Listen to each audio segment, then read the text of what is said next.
360 degree ഒന്നും കറങ്ങി പാമ്പിന് കടിക്കാൻ സാധിക്കില്ല. ഫാൻ കറങ്ങുന്ന പോലെ കറങ്ങണം. മറ്റ് പാമ്പുകളെ അപേക്ഷിച്ച് വളരെ ഈസി ആയിട്ട് റെസ്ക്യൂ ചെയ്യാവുന്ന ഒരു പാമ്പ് അണലികളാണ്. അണലിക്ക് സോഷ്യൽ മീഡിയയിൽ ഒരു വിളിപ്പേരുണ്ട് 360 ഡിഗ്രി. അത്ര അഗ്രസീവ് ആണോ അണലി? അതൊരു കുറച്ചൊരു നമുക്കൊരു ഹീറോ പരിവേഷം കൊടുക്കുക എല്ലാത്തിനും എന്നുള്ളതൊരു ഇപ്പൊ നേരത്തെ പുച്ച സാറിന്റെ കാര്യം പറഞ്ഞ പോലെ തന്നെ 360 ഡിഗ്രി ഒന്നും കറങ്ങി പാമ്പിന് കടിക്കാൻ സാധിക്കില്ല. ഫാൻ കറങ്ങുന്ന പോലെ കറങ്ങണം. വളരെ ഫാസ്റ്റ് ആയിട്ടുള്ള അഗ്രസീവ് ആയിട്ടുള്ള ഒരു റിഫ്ലക്സ് ഉണ്ട് അവർക്ക് എന്നുള്ളത് തന്നെയാണ്.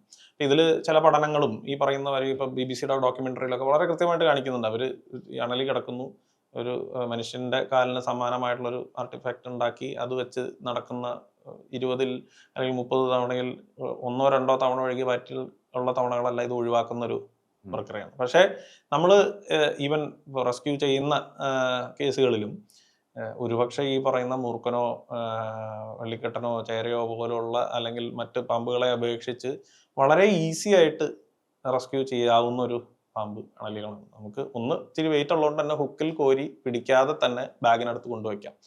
അപ്പോൾ വളരെ അപൂർവമായിട്ടാണ് ഇങ്ങനെ ഹുക്കിൽ കോരുമ്പോഴൊക്കെ ഇവർ അഗ്രസീവായിട്ട് ചെയ്യുന്നത്. പക്ഷെ വൺസ് ദേ ആർ അഗ്രസീവ് അവർ നല്ല ചാട്ടം ചാടി ഈ പറയുന്ന ഇപ്പം ഒരു 2 അടി 3 അടി ദൂരം വരെ ചാടി നമ്മളെ കടിക്കാൻ ശ്രമിക്കുന്നതായിട്ടുള്ള റെക്കോർഡ്സ് ഉണ്ട്. അപ്പൊ അത്തരത്തിലൊരു എന്താ പറയാ വീരപരിവേഷമുള്ളത് കൊണ്ട് തന്നെ ആവണം അതിനെ ഈ 360 ഡിഗ്രി എന്നൊക്കെ പറയുന്നത്. അപ്പം അത് ആ അർത്ഥത്തിൽ ഒരു സേഫ് ഡിസ്റ്റൻസ് കീപ്പ് ചെയ്യുന്നത് നല്ലത് തന്നെയാണ്.